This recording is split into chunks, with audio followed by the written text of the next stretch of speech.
Year 10 and 11, welcome to an example response regarding Sheila Birling from an inspector calls in preparation for your English Literature GCSE exam. A very brief summing up of Sheila before we actually look at an answer and a question is this. She's Mr. and Mrs. Birling's daughter. She behaves just as you would expect a young, well-brought-up girl in the early years of the 20th century. She's spoilt. She's honest. She represents with Eric the younger generation, and Priestley saw them as more impressionable because they're the future. She gives the audience hope that their society can improve if people make changes and take responsibility. Remember, it is Sheila arguably who changes the most throughout the play. If we look at the question, how and why does Sheila change an inspector called? We are given the bullet points. How Sheila responds to her family and to the inspector. How Priestley presents Sheila by the way he writes. And we are shown that it's 30 marks with 4 marks for AO4.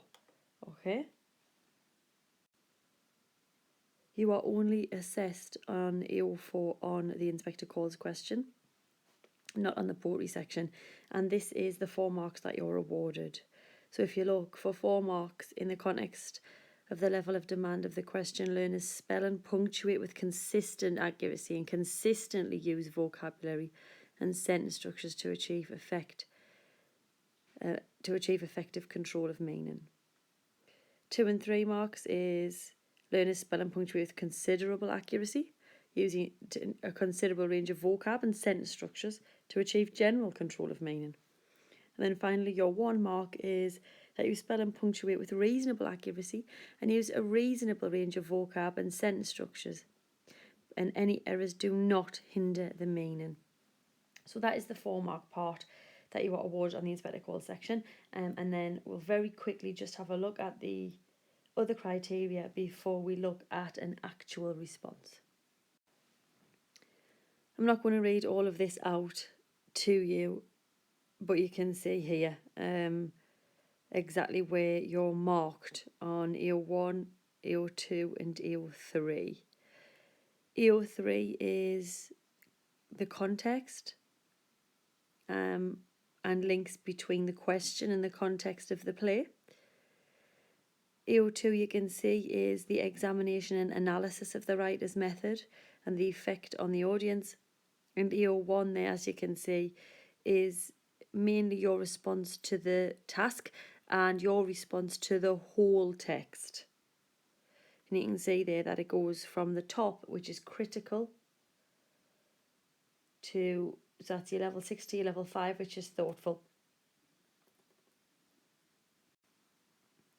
And then again, the same applies, but in level 4 there, you can see that it's clear and explained response of the task, and the writer's method and the context.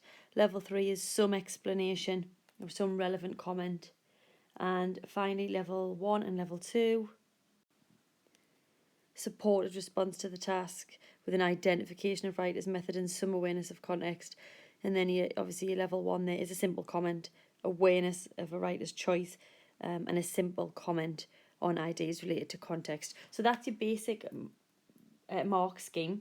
I realise that is tedious to look at, but just in case you haven't seen it before, and now we will have a look at an exemplar response. So the opening 2 paragraphs then.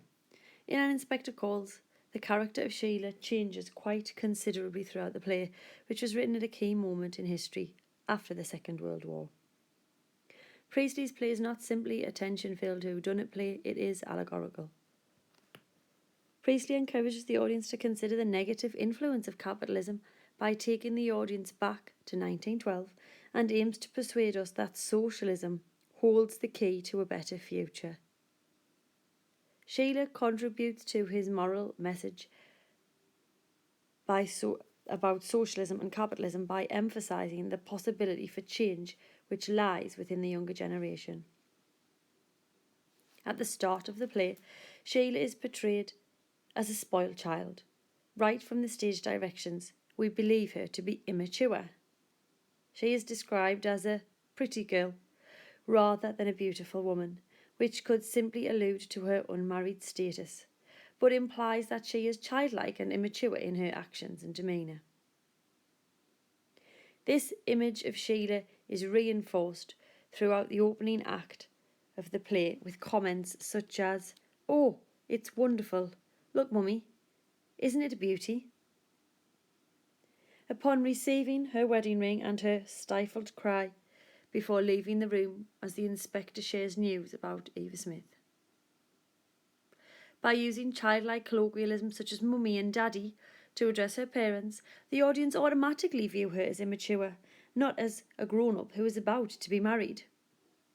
Her focus on the superficial aspect of her engagement ring, the appearance rather than the meaning, and her inability to digest the harsh reality of Eva Smith's fate solidify our view of her being spoiled.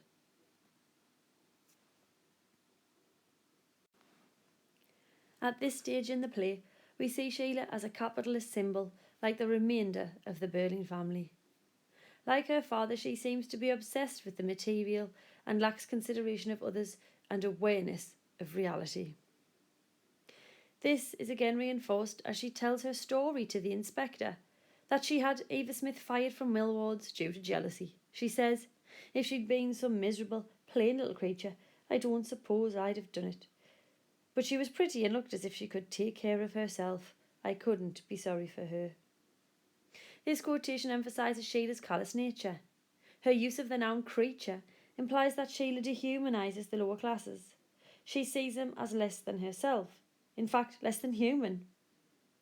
Ironically, after speaking with the inspector for a short time, it is Sheila who says, "But these girls aren't cheap labour.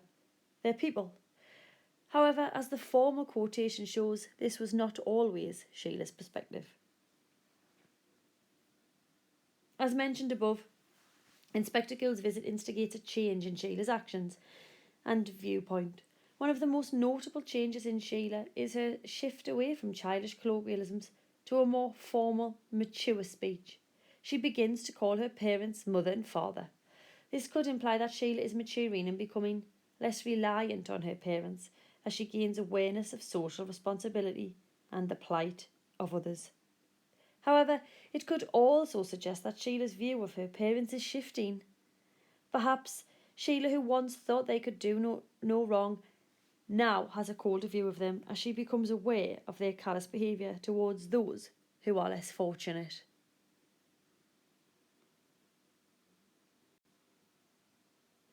Sheila herself has also behaved in a callous manner. However, while she feels guilt and wants to accept responsibility, she appears disappointed that her parents will not. And if you're not telling the truth, why should the inspector apologise? By mid-Act 2, Sheila has begun to question her parents' actions and values. She appears to have totally taken Inspector Gould's side. Additionally, Sheila takes more control of conversations and situations. After hearing of Gerald's infidelity, the audience expect Sheila to act hysterically based on her actions earlier in the play. However, instead she reacts calmly. Sheila speaks to Gerald using a range of simple sentences, almost mirroring the inspector's matter-of-fact speech patterns as she builds her case to Gerald that they've changed and their relationship cannot simply continue. She also uses the repetition of the word "and" to begin each sentence, as though she is presenting a range of evidence to support her decision. Most interestingly, though, is her response to both Mr. Birling and Gerald.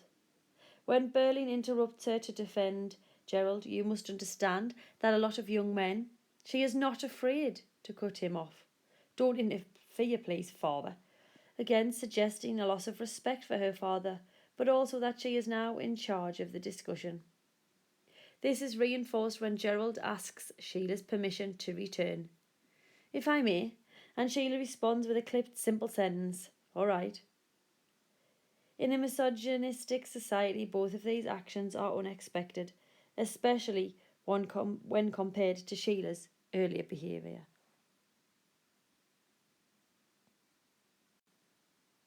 By the end of the play, the change in Sheila is clear. She may not have fully accepted socialist ideals, but unlike the other Birlings, with the exception of And Gerald, she is not willing to go back to her normal life and way of thinking. No, because I remember what he said, how he looked and what he made me feel.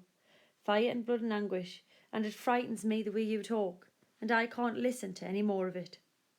In this quotation, Sheila repeats the inspector's use of biblical hyperbole, which emphasises her openness to his teachings.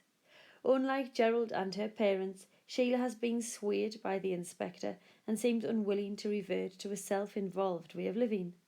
Only Eric agrees with her. And I agree with Sheila, reinforcing Priestley's message that the younger generation provide hope for a better future. Ultimately, as the play progresses, Sheila becomes more likeable, particularly as a contrast to her parents, who continue to fail to accept responsibility or show any real empathy toward Eva Smith, and by extension any of the lower classes. This allows Priestley to highlight the positives of socialist values in contrast to cold-hearted capitalism.